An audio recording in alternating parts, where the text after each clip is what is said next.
challenge that the plantain industry in Ghana is facing, or the plantain farmers are faced with, is lack of planting materials to plant, either to establish new fields or even expand the old ones. So what they do is they depend on the old fields to remove suckers for planting. And these old fields are known to be infested with pests and diseases. So in removing suckers, they end up removing disease or pest infested planting materials to go and plant. And this actually give them poor yield and affect their expected income.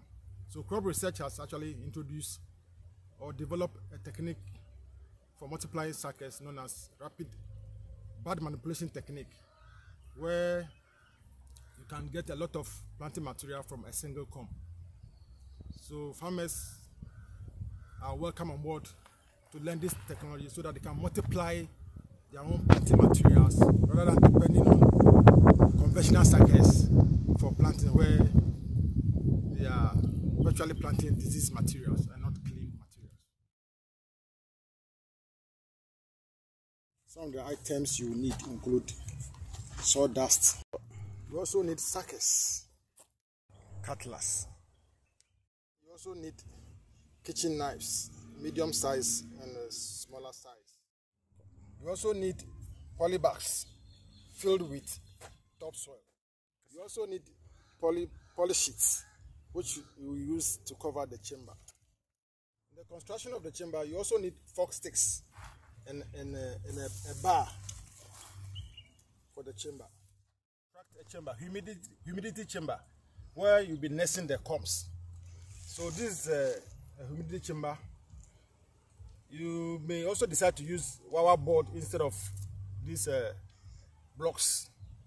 Then you fix the fork sticks at the ends of the chamber, and then in between, then you put the bar to link the two fork sticks.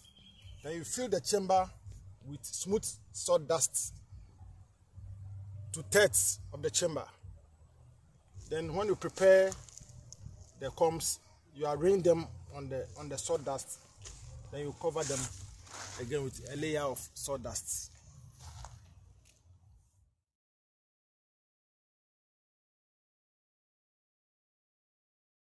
So in the nursery establishment, one of the items you need is the sucker. The sucker, preferably you will need a short sucker. Short sucker is those suckers with leaves like a scale. We call them scale leaves.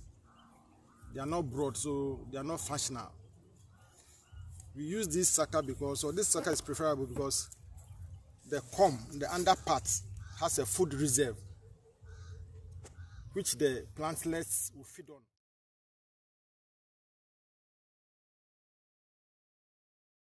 It is necessary to take off the root to get rid of the nematodes, because where you have high infestation of nematodes, it will end up getting your plant lodged, because the anchorage of the plant is weakened when you grow them, because they attack the roots. So after removing all the leaf sheets and then cutting the midpoint, now you need to destroy the midpoint by making a cross incision with your knife. This is the way it is done. You put the tip of the knife at the exact midpoint of the growing point and push it in and bring the knife to the periphery of the comb like this. Then the other way around. Then you remove the knife and turn it and then push it back, making cross incision just to destroy the growing point. Make sure it goes deep and bring it to the periphery like this. Yes. If you cannot use the knife, you can use a piece of wood like this and push it exactly the growing point deep inside, just to make sure that you destroy the growing point, so that when you nest it in the humidity chamber, it doesn't. You arrange the comb in the chamber like this. First, you fill the chamber to thirds with sawdust. Then you arrange the comb, or people call it explant, on the. So After covering with another layer of sawdust, you water it. If you don't have watering can, you can improvise. For instance, I'm improvising using this bucket. So you water nicely like this. For the first day, the watering should be very copious, very deep, water deep. See that after watering, you see that some of the combs are exposed. You make sure you cover them. Otherwise, if they get dried, sprouting will be a problem. So you make sure everything is buried in the sawdust like this. So after you have done the watering, then you cover with transparent poly sheet like this. Then you put weight on the poly. So after a month, you can now come and do your harvesting, or what we call weaning. You wean them from their mother, that's the comb, by scraping the sawdust and getting to the base of the comb like this. Then you can cut and get it out like this. So sometimes they don't come with the roots, but it doesn't matter. When you grow them in the polybags, they will still survive. So let me harvest this also. You scrape the sawdust first and get to the base, then you can cut and get it out. Oh, we are lucky. This one is coming with a lot of roots. So we plant this in the polybags. So we have harvested these plantlets from the chamber, humidity chamber. So we are coming to plant them in the polybags under the hand shed. So this is how the transplanting is done. You make sure all the roots are buried deeply, and you firm it nicely like this. You make sure it's well firmed so that the roots will have contact with the soil. Do the same thing with the second plantlets. Firm it. Make sure there's contact between. You need to water them every other day like this. Make sure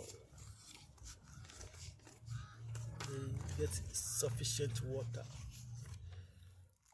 So these are 2 months old in the hardening shed, so they are actually ready for full planting. So you can take them to the field and go and plant at a distance 3 meters between rows and 2 meters within rows at the field.